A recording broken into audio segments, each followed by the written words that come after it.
Yo, what is up guys, Face here and welcome back to another video. Hope you guys are having a fantastic day, and today I'm going to be going over the Amx M4 Mle 54, a tier 10 collectible French heavy tank. Now this tank was released in the game many years ago, however it was very expensive, so if you were able to get your hands on it when it was in snow globes, then yeah, you must be a collector or a very silly person, because this tank was probably the most expensive tank ever released in the game. It was ridiculous how expensive it was to get your hands on it, and recently it was sold for 25,000 gold, which is nowhere comparable to what it used to be sold, but is also still a very expensive price. Today's video is going to be about this vehicle's strengths, its weaknesses, as well as if it is a worthwhile vehicle to get your hands on.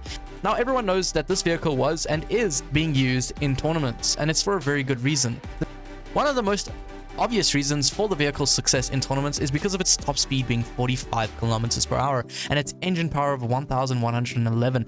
That is just bonkers for the amounts of armor and gun capabilities that this vehicle can hold. I mean, the armor on this tank, the turret is basically impenetrable. Besides the two little hatches on top of the vehicle over here, you can pen that. However, when you're using the 8 degrees of gun depression, that is a very hard thing to hit. As well as the upper plate, while you can pen it very easily with premium rounds, I should say, yeah.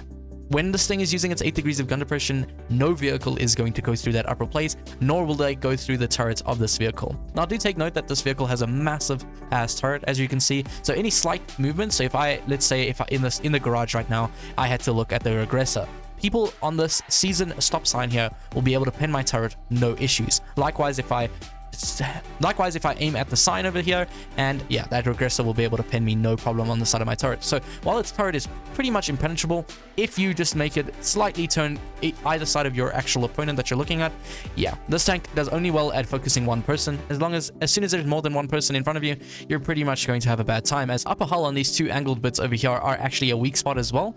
However, they can be used to bait shells, as if you move side to side very quickly, people will try shoot them and actually bounce off of them, since as soon as they go pretty much too angled, then obviously it's an automatic ricochet. Let's talk more on the strengths of the vehicle. The vehicle does have tungsten shells, meaning that this tank can potentially roll up to 600 damage a shot. That is just absolutely crazy for the type of tank this really is. You can also run enhanced sandbag armor, meaning that you can bump up your HP all the way to 2,700 on a vehicle that really should not have that much HP.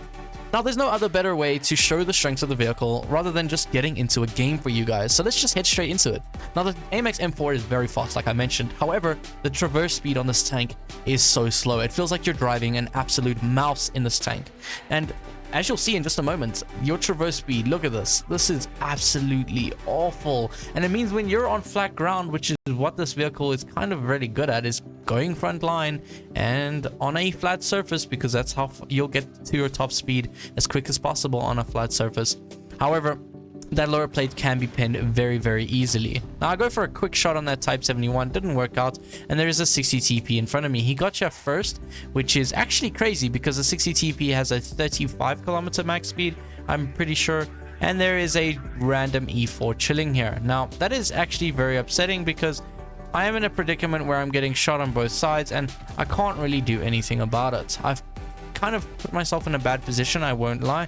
Hopefully my team can help me here, maybe get some shots on that E4 so that he backs away. I don't want that 60 TP to get on my side here. That would be the worst day ever. Now, that E4 shouldn't be able to pin me at all, that is for sure. He's going to keep spotting me, which kind of sucks, but he should not be able to pin me. And that is all I am worried about, is that him pinning me will put me into a position where I'm very stuck. Now, I'm very stuck right now. My team's not spotting this E4. He's probably pre-aiming me right now, and that means I cannot move from this position. Maybe we'll poke him really quickly, and we get a quick shot into the lower plate of his vehicle there, and maybe we can get back into a position where he cannot pin me again.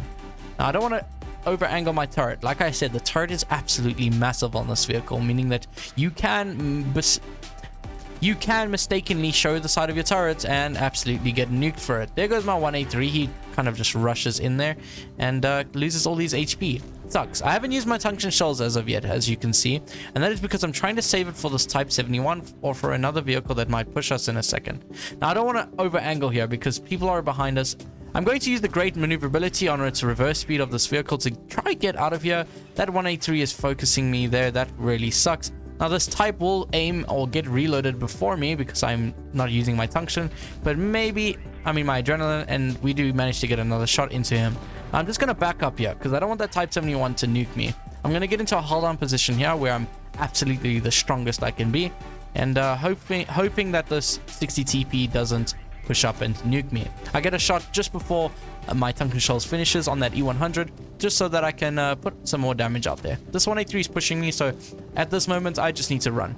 I need to get out of here, bounce a shot on that 60 TP unfortunately, and hoping I can get out of here before that E100 can shoot me. Maybe he does not HE me, that would be fantastic. Now I might get killed by the 60 TP, which would absolutely suck. I bounce a random shell on the E100 there. Not sure how that really happened, to be honest, but hopefully we can still pull this out. And it looks like we are going to win this, which is absolutely nice. I'm going to load an APCR round, shoot it into that E100. He does not get to put an HU shell into me, which is very nice. Hopefully we can get maybe 1 or 2 shots out here. Now, another thing that I don't really like about this vehicle that makes it kind of boring for me is that its reload speed is very, very slow. As you can see, 12 seconds for a tank. Yes, the Alpha, it's very nice. It's somewhat like the E1 or the IS-7, I should say, but definitely is very slow. I'm going to see if I can get the last shot onto this guy, and we just managed not to do that. That really sucks. We could have killed him there, but it's not a problem, to be honest. And as you can see, while I did put myself in a very bad position there, the Amx M4 was able to use its 20km reverse speed, which is just absolutely crazy, so that I could actually get out of there, put some shots in that Type 71 so that my team can clear him very quickly, and then using the very good top speed of the vehicle, I could get back into a position where I was not able to get shot at from the 183 or the E100. Now, that is what I love this vehicle. It's very nice, and it does really good at what it does. However, I must say this is not a tank for everyone. The tank cannot and absolutely cannot side scrape, so as soon as you show the side of this vehicle, you're absolutely screwed. That goes for the hull and the turret on this tank. Another thing is that while the gun is very accurate, it is quite a long of a reload. So if you're not someone who is patient and knows how to angle this vehicle very well, you are going to get bullied and absolutely dunked on in terms of DPM. And in order to boost that damage from it on this vehicle, I've resulted in going for adrenaline and tungsten shells. Together, you reduce your chances of being able to repair your vehicle because you lose a repair kit for that, having adrenaline and tungsten shells. So would I recommend to get rid of adrenaline and add your repair kit? Not really, because then you're defeating the purpose of boosting your DPM, because adrenaline will boost your DPM by a good amount, but having tungsten shells along with that adrenaline means that you can put out 3 shells instead of 2, which will just boost your DPM a lot more. Now, obviously, remember, tungsten shells doesn't make your DPM better. It just allows you to get your shells to high roll more often instead of low rolling, which you can do in this tank, doing under 300 damage. Well, not under 300 damage, but between 300 and 400 damage. And for the reload that this tank has, you really don't want to roll that low. And I just noticed that I did not go over the equipment, so let me go over it really quickly. First of all, I'm running calibrated shells, enhanced gunlaying drive, vertical stabilizer, improved modules, enhanced armor, toolbox, improved optics, engine accelerator, and high-end consumables. I do want to note that when you are playing this tank, you kind of want to angle the hull at an angle like so. So if your enemy is face-hugging you, always try to give them an angle as steep as possible, like so. But do remember they can pin this little cheek here, so you just want to keep moving in and out of that. But let me know what you guys think of this vehicle. I personally like it, but it's definitely not my favorite vehicle out there. Personally, in my garage right now, I'd rather run the Type 71 every single day over the Amx M4. While its alpha is not the greatest in comparison to the Amx M4, and the mobility is nothing to write about at home, the tank just feels a lot more durable. Its armor is more effective in my opinion. Do I suggest you to go with the Amx M4 if you're not a skilled player? And if you're a new player, absolutely not. If you are a skilled player, yes, the Amx will probably work for you. However, there are a lot of better choices out there. And while this vehicle is very big in comp scene, and if you get it, if you're playing under top 30, this vehicle actually could be very useful to you as a player. So let me know what you guys think of the vehicle in the comment section below, or in my Discord server. There'll be a link in the description to join that.